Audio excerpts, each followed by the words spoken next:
di-deliver ng materials kaso di pa dumarating. Para pupunta kami kung saan-saan. Oo. Na lugar. Tatay, ganito at gusto nga kitang makausap. Kasi 80 years old ka na baga, tatay. Oo. Sabi sa akin ng mga manonood, tulungan daw kita na makakuha ng 10,000 na sa ano po ng DSWD. Meron daw po kayong makakuha doon. So, kung gusto mo, tatay, tutulungan kita. Panggastos. Para may panggastos ka. Babayan, mga kalangga, welcome po ulit. So, galing natin sa hardware. So, nandito po si Kuya. Kuya, kumusta? Magandang hapon. Yan. Anong ginagawa mo, Kuya? Project ko pang hindi pa natatapos. Para saan yan? Kulungan ng manok. Uy, grabe. Galit sa pamangkin ko. Sa pamangkin. Nasaan po pala si tatay? Nasa bayan. Kanina pa yun. Kanina pa? Sabi may panood eh. Kaya nililibang-libang niya. So ngayon gusto ko sanang tulungan din po mga kababayan si Tatay Rafael para kompleto na po siya sa requirements. Meron po siyang national ID, di ba? Birth certificate. Kasi 80 years old na po si Tatay Rafael, si papa mo. Sabi sa akin ng mga viewers, ilakad ko daw, tulungan ko daw si tatay para nakakuha na siyang, nakakuha na 10,000 sa senior. Sa senior, pero hindi daw 10,000 6,000 daw. Pero hanggang December na yun ang sabi. Pero yung sa DSWD din makukuha para mga 10,000. Sayang din yun, di ba? Sayang din yun. Kaya lang, hapon yun nabutwa. Butwa. Ano nga sa Tagalog ang butwa? Napakita. Nalabas. So ngayon tutulungan ko yun si tatay. No, tutulungan ko po at sayang din pang bilibili nyo din ng konsumo ninyo bigas. Hindi naman na permamitin dito ay. Kaya nga. Kahit pigilin mo siya basta lalayas yun. Oo. So ngayon, Kuya, at nag-deliver na naman po ako dito ng mga materyales. Matawid na ako din baka bukas. Ano po yung masasabi niyo po sa buting sponsor po kay Ma'am Ann? Yung masasabi, salamat at tulungan yung aming magawa bahay. Bago malang po magpasko, no? Pero Kuya, talagang hindi biro ang materyales, ano? Ay, talagang hindi biro, talagang hindi kakayanin. Talagang sabi ko kung sa kahit malit lang na bahay siya, ang gastos ay malaki. Ngayon yung buhangin ay. Opo. Pero Kuya, ito, tatanungin kita. Estimate mo lang. Yung 35 kulang talaga, no? Kulang. Mga estimate mo, magkano talaga lahat na magagastos sa bahay ngayon? Hindi ko alam yung presyo ng materials kasi hindi ko alam. Abot talaga ng 50 sa tingin mo. Sabi nila sabi din ng mga karpentero. Pwede, umabot siya ng 50 tiyer, pati ang bubong kung kuhan. Pwede umabot ng 50. Tapos may flooring pa. Mahal ang materials talaga. Mahal? Kaya ang kakatakot pala po magpabahay ngayon. Kailangan talaga magpapabahay ka Dito pa lang sa bahay nyo na, magkano na inabot nito lahat? No? Ako yan, kung sama ito, anik sa ito, kay kasi ito Kay G, kung yan. Yan ay aabot yun ang kung yan. Kung ako na aabot yun ng 30. 30? Ay hindi pa ito wala pa yung flooring. Di pa tapos. Mga donate lang din yan ng mga kwan na marurunong ang kalooban. Yung kabahay na yan, donate lang din. Sana pagdasal mo, Kuya, na matapos natin bago malang umabot ng Pasko, no? Meron kayong bahay na matitirhan. Yan ay wala pang flooring, ano? Pero Kuya, abot naman doon sa gusto nyo na may sarili kayong poso, meron po ako libre. So ibibigay ko na sa inyo para di na kayo magbili ng poso. Meron naman sana doon kaya lang kung magandang humigit yung kay nursing na yun. Siguro mas maganda, meron kayong sarili. Hindi ko naman, yung lote nyo, Kuya, 30 square meter, pero hindi ko sinagad. Para meron nga kayong pang anuhan ng tapos lalagyan natin ng bakod. Mga kawayan, pwede yan ng bakod nyo. Mahirap baga pag walang bakod, ano? Oo. Dapat yung may gate kayo kahit paano, kahit kahoy man lang.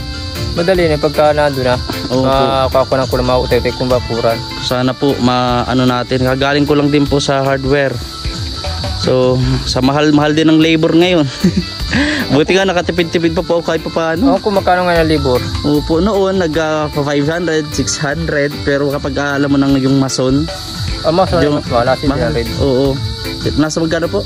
700. 700. Medyo nakatipid-tipid pa pala ako. Kasi 600 siya. Yung binasa 700. Grabe. So paano, Kuya? At hanapin ko muna si tatay para sabihan ko nung patungkol doon sa DSWD. Nasa bayan kasi 10,000 rin yung Kuya, ang alam ko. Sabi ng mga nanonood, 10,000 na yung mga kuha kasi 80 years old na si tatay. Pambili-bili nyo dito ng grocery, ng mga bigas, pang konsumo nyo. Malaking tulong din yung 10,000, di ba? laki yun. So paano kuya, di na kita abalahin at pag-pray nyo na lang po kami ha. Pagdasal nyo lang po matapos ito. At syempre kay Ma'am Ann, ano pong sabihin niya po? Maraming salamat sa pagtulong sa amin. Sana matapos. Yan po. Maraming salamat po. Syempre kay Ma'am Ann. Sige po kuya. Puntahan ko muna si tatay ha. Oo. At kanina pa daw pong maghapon o kanina pang umaga si tatay. Umaga yun. So ayun, at samahan niyo po ako. Hindi tayo naalis at naalis. Kaya so ayun po mga kababayan, mga kalangga, sa mga nanonood po, huwag niyo pong skip ang ads na to.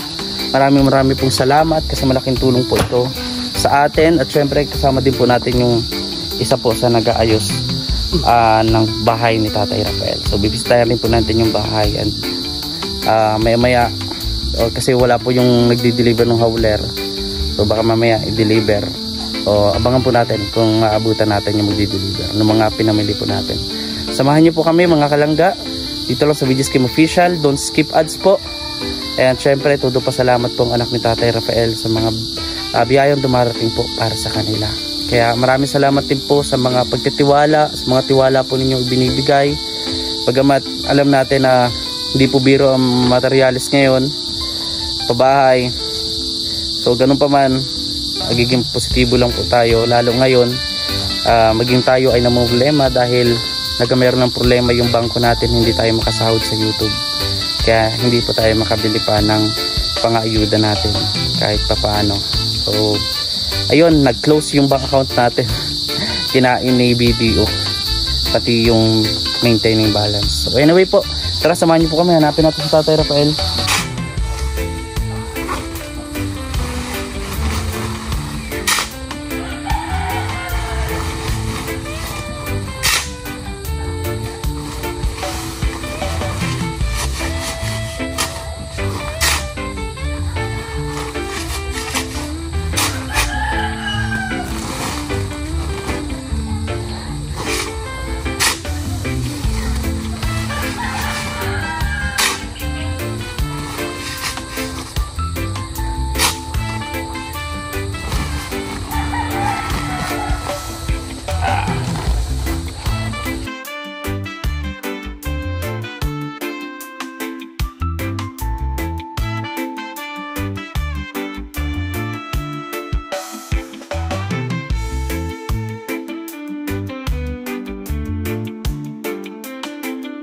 Kababayan, at nandito yung ating buhangin at syempre yung wala pa, hindi pa dumadating yung graba. So hinanap namin si tatay ito.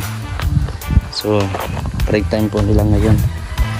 So papunta tayo dito sa lote. Ayan. So dito ko rin po sasabihin kung magkano yung nagastos natin, no? And tamahal nga po ng mga materyales. So di pa tayo nakakabili ng yero. Ayan. So si Tatay Rafael po ay hindi ko na naman po alam kung saan po siya nagpunta. Hinanap po namin dun sa Kiosco o dun sa park na pinaanuhan niya, tinatambayan, pero wala. Ayan. So T-shirt rin nag-merienda. Nag-merienda yung tatrabaho po dito. Ayan. So ayun, at ayan, nag-ano po sila dito. Ayan, so nandito yung mga kahoy din. Ayan. So kakabit po nila yan para po doon sa mismong na ng bahay. Ayan, medyo natagalan lang po, gawa ng palipat-lipat ng lote itong si Tatay Rafael. Hindi nagkakasundo sa lote at nababahala po siya dito do sa mga puno. Yan, lalayo naman. So nilipat na po dito na naman, pang-apat na ho. So nagbungkal yung mga yung karpentero, yung gumagawa. Dalawa lang naman po sila, no, kasi pang dalawahan lang po yung budget natin. Ayan po, nag-iba-iba po kasi, nag-half day po kasi sila. Sa kanong linggo ay wala pong pasok.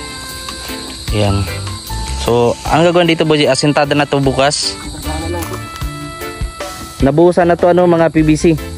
Meron na yung meron pong nakaano diyan mga bakal para matibay po yung bakal.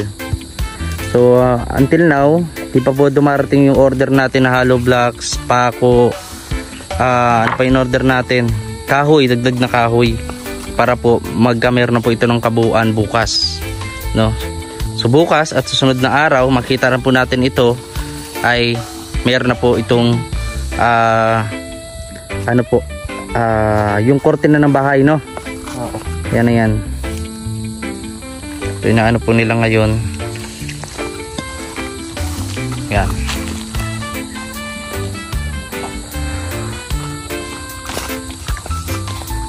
Yan po, nabuhusan na din po ito. Ito po ay sukat po ng 30 square meter po ng lote. Nabili lang po natin ito o nung sponsor po ng 19,000 pesos. So, ayan po. At nagbubungkal na din kayo ng para sa Puso Negro. Tagal-tagal yun, no? Puso Negro, dun sila nahihirapan, mga kababayan, mga kalangga. Alam naman po natin, pag gaano ba katagal yun? Pagka magbubutas para sa Puso Negro? Mga isang araw lang, kalahati. Isang araw at kalahati? Oo, isang araw. Depende sa lalim. Gaano ba kalalim yung estimate nyo? Nga ilang metro? Ilang ano? Ilang metro? Ilang ano yan? 7, 8? Lampas tao ba? Lampas tao. Kailangan lampas tao para matagal magamit, ano? Meron po sana dati kaso nilipat nga po yung lugar. So ayun. So mahal lang materialis talaga pati sa deliver. Na anong kami sa deliver. Magkano pa deliver ngayon? Pinakababa 500. 500. Estimate mo. Kasi ito po matagal na rin po siyang tatrabaho sa Baguio. Lalo siya yung ano nung aking kapinsan na engineer. So siya yung nagtatrabaho din. Tapos yung isa rin po na mason. Sila lang po dalawa. Estimate mo yung 35k if ever 35k sapat kaya na para sa kabuuan ng bahay, malagyan natin ng pintuan para sa, kasi mabili pa tayo ng kahoy para sa kusina, sa CR, di ba? Sa bintana, flooring, all in all. Estimate mo kulang magkano kaya? 50 to 55. 52, 55. Buo na yun. Kasama na labor. Buo na yun. Kasama na. Hindi pala ano. Hindi pala papahawak na ako. Hindi pala biro, no? Kahit ganito na bahay. Kasi ang haligi natin hindi naman siya yung haligi na kahoy. Kasi kung kahoy bibilihin natin, madali lang yan anayin. Unlike sa PVC po, mahal nga po ang PVC. Siyempre buhos pa yan ng semento. Pangmatagalan naman. Hindi naman siya anayin. Hindi pala ganun kadali ang magpabahay. Ganun. Usually ganun po talaga nung bali pang 7 ko na po itong pabahay. Pinakamalaki ko nga po na gawa ng pabahay yung kay Tatay Mario. Although nga po di natapos kasi sa laki nga po ng kinastos. Medyo nagkamali talaga ako doon. Dapat talaga maliit lang din. Pero usually sa mga pinabahayan ko katulad ni Tatay Fidel, Tatay Joel, Lola Aning, Tatay Nestor, yung 3 araw niya lang po na na tinirhan. Pagka 3 araw after i-blessing ng bahay ay namatay na po. Kaya po ito nga yung sinasabi natin na sa edad lalo ni Tatay Rafael, 8 years old na siya. Sa edad po niya di natin alam kung kailan po, no? Katulad nung nangyari kay Tatay Nestor, yung pangarap niya na matayuan siya ng bahay at nagawa po natin yung sa tulong po ng sponsor, no? Si Ma'am Minerva, sa tulong po niya, no, ay napabahayan po natin si Tatay Nestor bago man lang siya po mawala sa mundong ito. At least natupad natin yung pangarap niya. Kaya grabe din po yung iyak ni Ma'am Minerva, no, although wala na po akong contact sa kanya kasi masyado siyang nagdamdam at talagang naiyak siya nun sobra na pinabahayan niya 3 araw niya lang tinirhan ni tatay. Hindi na siya huminga pa, pero at least alam ko masaya si Tatay Nestor na natupad yung pangarap niya. May libreng bahay, may bagong mga kagamitan, no, at naipagamot pa natin nun. Yun nga lang talagang oras na po talaga ni Tatay Nestor nun. At syempre meron rin tayo na pabahayan sila ate yung nakatira sa Babuyan. Isa rin po yun, si Lola Aning, Tatay Fidel, Tatay Mario, sino pa ba? Si Tatay Nestor, si Ate Joanna, 5. Tapos sino pa yung pang Tatay Joanna, nabanggit ko na. Ate Maricar? Hindi, sana nabanggit ko na si Tatay ulit. Tatay Fidel, Ate Joanna, Tatay Nestor, Lola Aning, Tatay Mario. Pero pa akong isang napabahayan po, kalimutan ko lang ang pangalan. Tapos sunod po ito, pang 7, si Tatay Rafael na. So ayun, sana po mapagtulong-tulungan po natin matapos po itong pabahay kay tatay. Gusto ko rin nga po magdagdag para sa labor, kasi importante rin talaga yung sa mga labor. Medyo nakapagtipid-tipid na tayo sa kanila, binabaan nila po yung presyo, although sa mahal nga po ng bayad sa labor. Alam naman po natin yan, and relate naman po kayo sa mga nakakapanood po. Magdadagdag nga po ako, ngayon nga po ay nagka-problema yung ating sahod, so hindi tayo makapag-vlog. Nagka-problema, kinain ni video yung ating maintaining balance, kaya hindi po nakapasok yung sahod natin ngayon. So huwag kayo mag-alala, kasi inasikaso na po hindi nang bili yung IT po natin. So siya po yung nag-aasikaso, and thank you po kay Ninong Billy, and syempre kay Tita Ann, maraming pong salamat Tita Ann. Maraming salamat sa pagtitiwala, at asahan po ninyo na yung pera na binibigay ninyo, nilalaan nyo, at sa iba pa po kung mayroon pong tutulong para mabigyan natin ng kumbaga maayos na tirahan sa tatay. Kailangan pa po ito lagyan ng kusina, ng CR, at syempre kahit yung ilang bintana ba yung pwede natin ilagay dito? Budget 4? Hindi, 1, 2, 3. Bakit 4? Isa lang, dalawa lang siguro dito, tapos isa dito. O pwede mo siguro 2 lang? Dalawa lang. Tapos jealousy,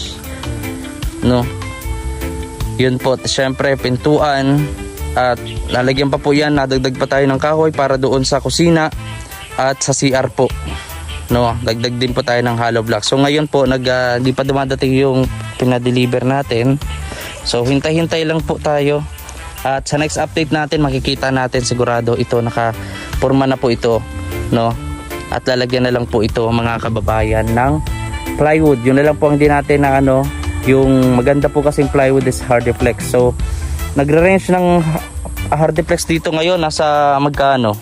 480 or 500 yung matibay na o yung makapal? 500. Mga 500. Pero meron naman siya mga 400, Meron. Pero kung kasi nag-canvas ako dati 400. Meron siyang 390. So yun, 390. Yun nga, 390. So ilang kaya na hindi pa natin masasabi na kung ilan. Yung Hardiflex. Tapos yung syempre yung nito, bubong. Yan. Unahin natin yung bubong. So ayun, at mukhang hindi natin maabutan dito yung magdi-deliver. So ayan po. So meron ako dito na resibo. Saan ba dito? Ayan, kita natin dito. Meron ako dito na resibo at yung binili natin kanina. Ayun, ito po yung pinaano sa atin ito. So ayan, dagdag tayo nito, hollow block 60, ang ganda. Ito po, ayan, 28 ngayon, di ba? 28. So ayan po, ayan, total of, ayan, yan po ang total ng binili po natin, 2,970. Yan. So meron din po ako ng notebook. Naglalagay po ako ng notebook para clear po, and syempre transparent naman tayo. So naandito yung date, etc. October 22. So nung Sunday di po tayo nagpatrabaho nung Sunday kasi linggo po yun. So, kailangan naman po nila tapos nung Monday kahapon nag half day po sila kasi malakas nga po yung ulan. Tapos ito, So ayan, ito etc. Ayan po. Ang total po natin na nabili at paparating po dito kasama na po ang labor etc. Kasama din ang pag mga kailangan pati deliver, kasama na din po pag deliver ng materials is nasa 23,320 pesos. Ayan po. So ayun, at abangan po natin, and syempre huwag po kayo mag-alala dahil ano man po mangyari, matatapos po itong bahay ni Tatay Rafael. And syempre po yung patungkol po doon sa makuha ni Tatay na tulong po, para hindi siya tulong, kumbaga sa DSWD, para kay Tatay Rafael, malaking po sa kanila yon, kaginawahan, kasi 8 years old na si Tatay, parang hindi ako nagkakamali, 10,000 pesos po ata yung makukuha doon.